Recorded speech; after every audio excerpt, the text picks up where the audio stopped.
হে আমিরুল মুমিনিন, এই ব্যক্তি আমাদের পিতাকে হত্যা করেছে। আমরা এর ন্যায় বিচার চাই। আমরা প্রাণের বদলে প্রাণ চাই। জনাব, অভিযোগ সত্য, তবে আমি খুন করার উদ্দেশ্যে তাকে মারিনি।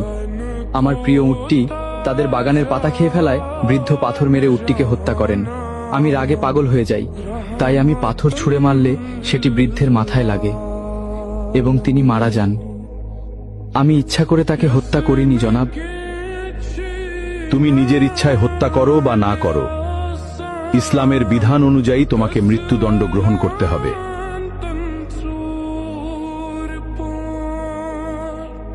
আমিরুল মুমিনিন, যেহেতু ইসলামী বিধান অনুযায়ী আমাকে শাস্তি পেতেই হবে, সেহেতু আমি এটা মেনে নিচ্ছি। তবে আমাকে 3 দিন সময় দিন। আমার কাছে একটি এতিম বাচ্চার কিছু সম্পদ রাখা আছে। আমাকে গ্রামে গিয়ে সেই এতিম বাচ্চার আমানতটি বুঝিয়ে দিয়ে আসতে দিন, না হলে হাসরের মাঠে আমাকে খেয়ানতের দায়ে অপরাধী হতে হবে।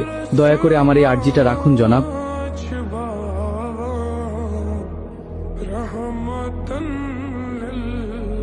ঠিক আছে, আমি তোমাকে ছেড়ে দিতে পারি, কিন্তু শর্ত হলো কাউকে তোমার জামিনদার হতে হবে।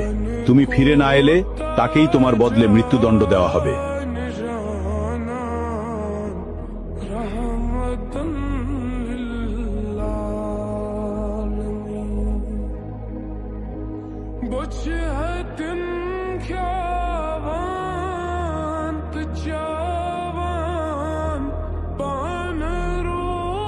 হে আমিরুল মুমিনিন, আমি ওর জামিনদার হব।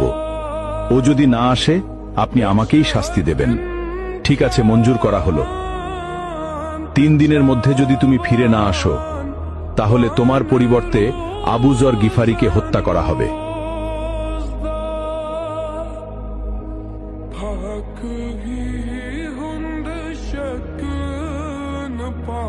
ভাবতেই অবাক লাগছে, সম্পূর্ণ অচেনা একজন মানুষের জন্য আবু যরনের মতো এমন মহান সাহাবী নিজের জীবন বিপদে ফেলে দিলেন। আল্লাহ না করুন ওই বেদুইন যুবক যদি আজ ফিরে না আসে, তবে আমাদের মাঝ থেকে এমন একজন শ্রেষ্ঠ মানুষের প্রাণ চলে যাবে। কি যে হবে আজ।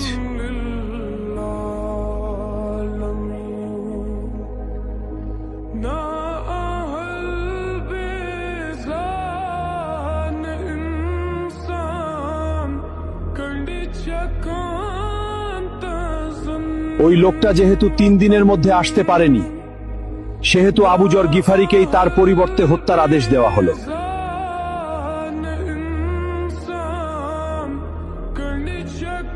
থামুন, সে ফিরে এসেছে।